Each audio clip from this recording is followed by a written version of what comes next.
Assalamualaikum warahmatullahi wabarakatuh. Halo semuanya, kembali lagi dengan saya Kansa Nafis. Kali ini kita akan membahas mengenai koperasi. Jadi, apa sih yang kalian ketahui tentang koperasi itu? Menurut Undang-Undang Nomor 17 Tahun 2012 tentang Perkoperasian, koperasi adalah badan hukum yang didirikan oleh orang perseorangan atau badan hukum koperasi dengan pemisahan kekayaan para anggotanya sebagai modal untuk menjalankan usaha yang memenuhi aspirasi dan kebutuhan bersama di bidang ekonomi, sosial, dan budaya sesuai dengan nilai dan prinsip koperasi. Landasan dan asas koperasi. Menurut Undang-Undang Nomor 25 Tahun 1992, Undang-Undang Perkoperasian baru, Bab 2, Pasal 2 menyatakan bahwa landasan koperasi Indonesia adalah Pancasila dan Undang-Undang Dasar 1945. Sedangkan asas koperasi Indonesia yaitu asas kekeluargaan. Selanjutnya ada prinsip koperasi. Yang pertama, keanggotaan bersifat sukarela dan terbuka. Yang kedua, pengawasan oleh anggota diselenggarakan secara demokratis. Yang ketiga, pembagian sisa hasil usaha atau SHU dilakukan secara adil. Dan yang keempat, pemberian balas jasa yang terbatas terhadap modal. Dan yang kelima, kemandirian. Koperasi sendiri juga memiliki tujuan dalam pelaksanaannya, yaitu memajukan kesejahteraan khususnya anggota dan masyarakat pada umumnya, serta ikut membangun tatanan perekonomian nasional dalam rangka mewujudkan masyarakat yang maju, adil, dan makmur berlandaskan Pancasila dan Undang-Undang Dasar 1945. Selanjutnya yaitu jenis-jenis koperasi. Jenis koperasi di sini dibagi menjadi dua, yaitu berdasarkan tingkatannya dan berdasarkan jenis usahanya. Untuk jenis koperasi yang berdasarkan tingkatannya, ada koperasi primer dan koperasi sekunder.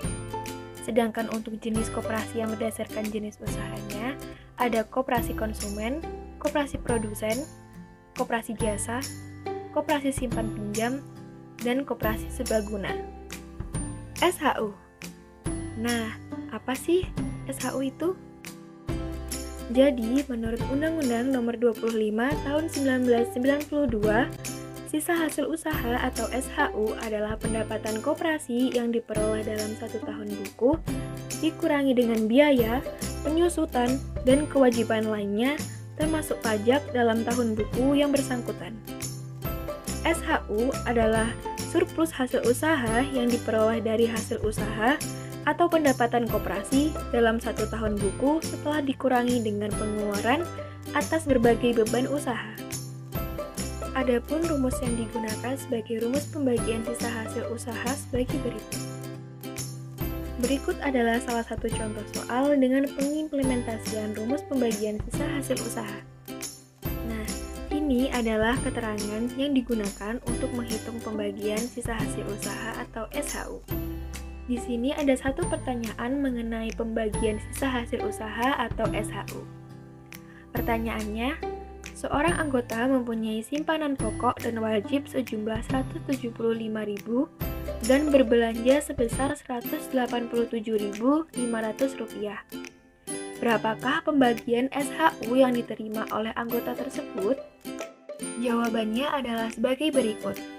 Anggota tersebut menerima jasa usaha senilai Rp2.700, jasa modal senilai Rp12.000, sehingga SHU yang diterima yaitu senilai Rp14.700 dengan pertambahan nilai dari jasa usaha dan jasa modal.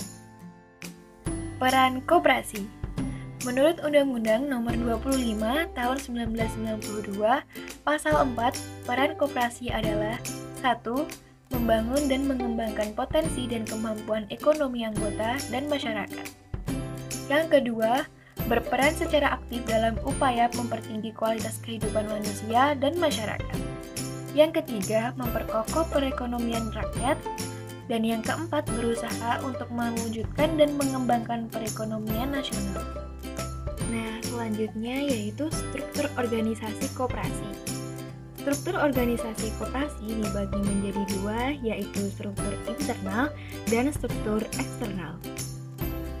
Berikut adalah struktur internal organisasi koperasi. Dan berikut adalah struktur eksternal organisasi koperasi. Cukup segini pembahasan kita kali ini mengenai koperasi. Semoga apa yang kita bahas di kali ini membawa manfaat untuk kita semua.